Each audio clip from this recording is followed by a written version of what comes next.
بسم الله الرحمن الرحيم. ولقد آتينا لقمان الحكمة أن اشكر لله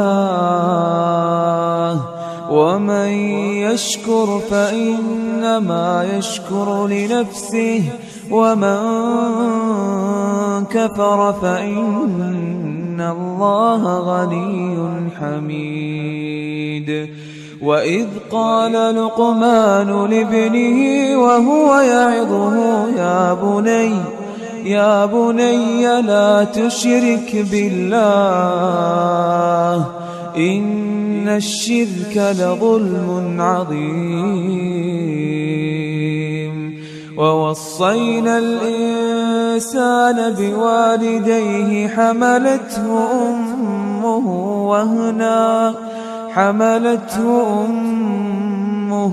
وهنا على وهن وفصاله في عامين أن اشكر لي ولوالديك إلي المصير.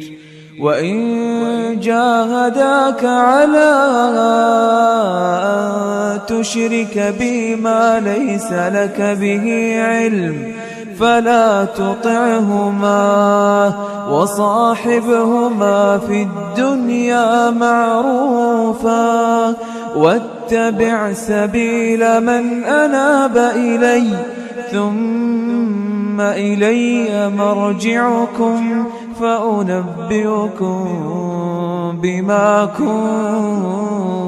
كنتم تعملون.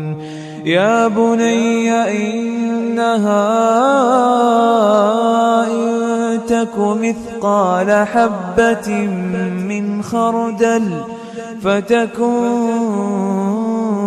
في صخرة أو في السماوات أو في الأرض يأت بها الله إن الله لطيف خبير.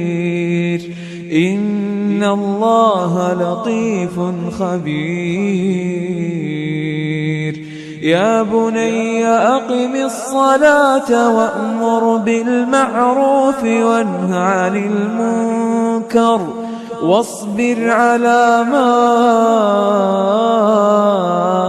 أصابك إن ذلك من عزم الأمور. ولا تصعر خدك للناس ولا تمش في الأرض مرحا إن الله لا يحب كل مختال فخور.